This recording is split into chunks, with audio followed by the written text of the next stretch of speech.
অংশ দুইটা, জোরে বলেন কয়টা? এক নম্বর অংশ লা ইলাহা, তার মানে কোনো ইলাহ নাই, কোনো ইলাহ নেই, ইল্লাল্লাহ, একমাত্র আল্লাহ ছাড়া। কে ছাড়া? আমরা প্রথমে তাগুতকে অস্বীকার করলাম। ইমানের প্রথম দাবি হলো তাগুতকে অস্বীকার করা।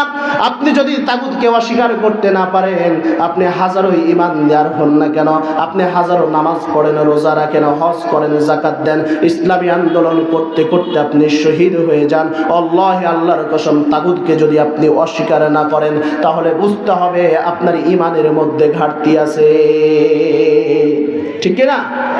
এখন প্রশ্ন, আপনি লা ইলাহা ইল্লাল্লাহ পড়লেন না, লা ইলাহা ইল্লাল্লাহ না পড়েই ঈমান নাই নেই, আপনি পৃথিবীতে সমস্ত ভালো কাজ করলেন, কোনো ভালো কাজ আল্লাহর দরবারে কবুল হবে না।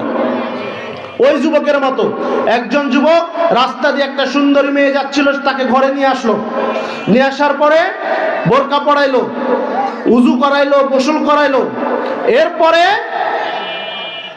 ওকে বোরকা পরাইলো, পর্দা করাইলো, হজ করাইলো, শরীয়তের সমস্ত কাজ করালো, 20 বছর ধরে ওর সাথে ঘর সংসার করে আসছে, কিন্তু বিয়ে করে নাই। কথা বলেন, বিয়ে না করেই 20 বছর ঘর সংসার করছে, শরীয়তের সমস্ত কাজ ঠিক আছে। আচ্ছা বলেন, ওটা কি সংসার হবে? বলেন, ঈমান না এনে ওটা যেমন সংসার হবে না, ঠিক তদরূপ ঈমান না এনে লা ইলাহা ইল্লাল্লাহ অর্থাৎ তাগুতকে অস্বীকার না করে ঈমান আনা যায় না। আপনি ঈমান আনলেন কিন্তু তাগুতকে অস্বীকার করলেন না, আপনি ধর্মনিরপেক্ষতাবাদের কাছে মাথা নত করলেন, জাতীয়তাবাদীর কাছে, বস্তুবাদীর কাছে, সমাজতন্ত্রের কাছে আপনি মাথা নত করলেন, বামপন্থীদের কাছে মাথা নত করলেন। আল্লাহে আল্লাহর কসম, আপনি যাই করেন না কেন সমস্ত আমল আপনার বরবাদ হয়ে যাবে। চিৎকার মেরে বলেন ঠিক কিনা? এজন্য কোরআনুল কারীম ডাক দিয়ে বললেন, আলিফ লাম রা কিতাবুন আনজালনাহু ইলাইকা লিতুখরিজান নাসা মিনাজ যুলুমাতি ইলান নূর। আমি কোরআন এসেছি অন্ধকার জাতিগুলোকে আলোর পথ দেখানোর জন্য। এখন আলোর পথটা কোথায় পাবো?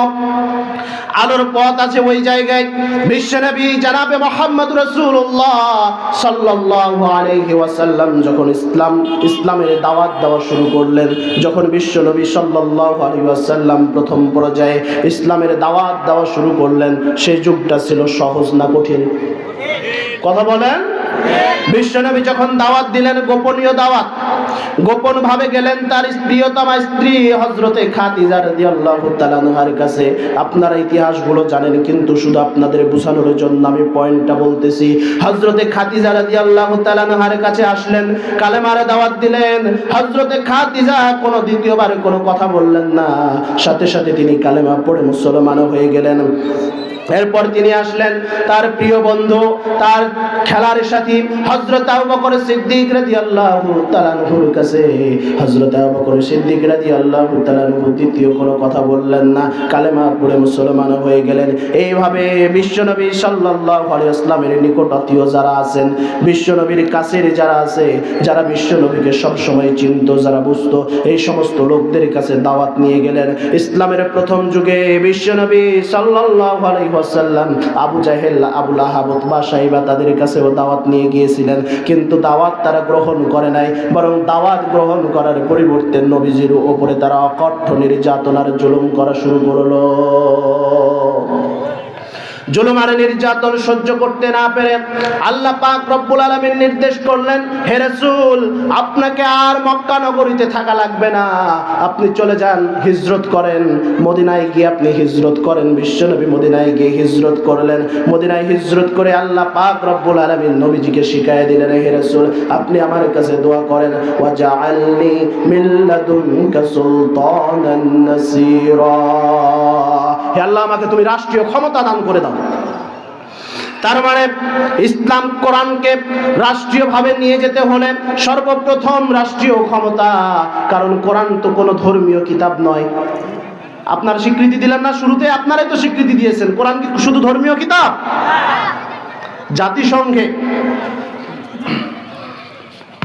জাতিসংঘে নিজ নিজ দেশের সংবিধান নিয়ে ডাকা হয়েছিল।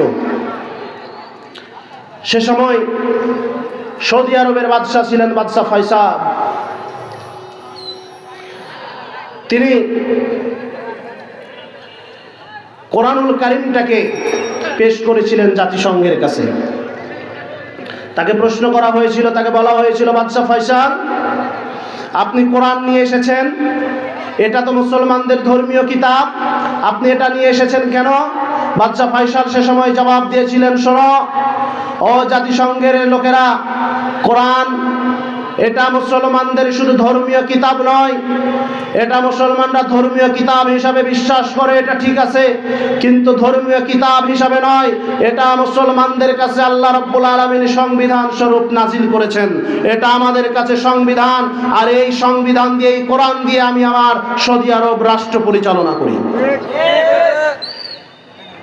সে সময় কোরআন দিয়ে রাষ্ট্র পরিচালনা করার কারণে কোন জুলুম নির্যাতন সেই যুগে ছিল না, সেই জামানায় ছিল না, কোন অত্যাচার ছিল না, সুদ ছিল না, ঘুষ ছিল না, ব্যভিচার ছিল না, নারীরা বেপর্দা হয়ে ঘোরাফেরা করতে পারত না। কিন্তু এখন তার চিত্র পাল্টে গেছে। কি বলেন? জানেন না আপনারা, সৌদি আরবে সরাসরি সিনেমা হল চালু করা আছে। লা ইলাহা ইল্লাল্লাহ কালেমা দিয়া উদ্বোধন করছে সিনেমা হল। কি বলেন? শুধু তাই নয়,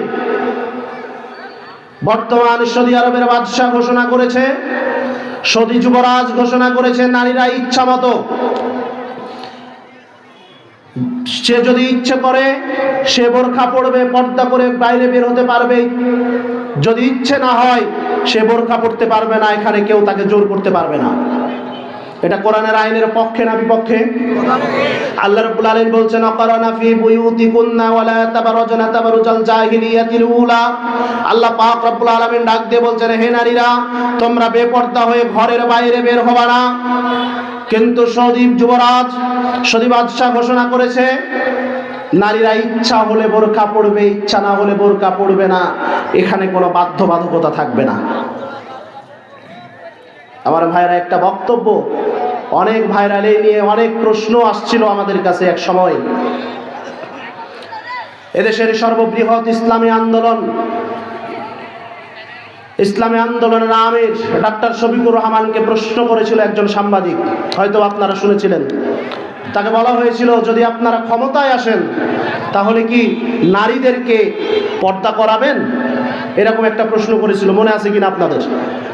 তিনি সুন্দরভাবে একটা জবাব দিয়েছিলেন। তিনি বলেছিলেন, তাদেরকে বোরখা পরানো হবে, তবে বাধ্যবাধকতা নয়। বাধ্যবাধকতা অর্থাৎ মুসলিমদের জন্য বাধ্যবাধকতা থাকবে, কিন্তু অমুসলিমদের জন্য তো নয়। কথা বলেন? তার এই বক্তব্য নিয়ে অনেকে অনেক রকম ভাবে অপপ্রচার চালাচ্ছে।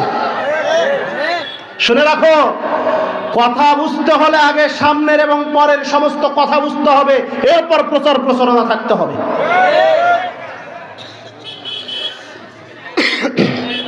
আমরা কি কোরআনের আইন চাই? বলেন, কোরআনের আইন চাই? কোরআনের আইন চাই।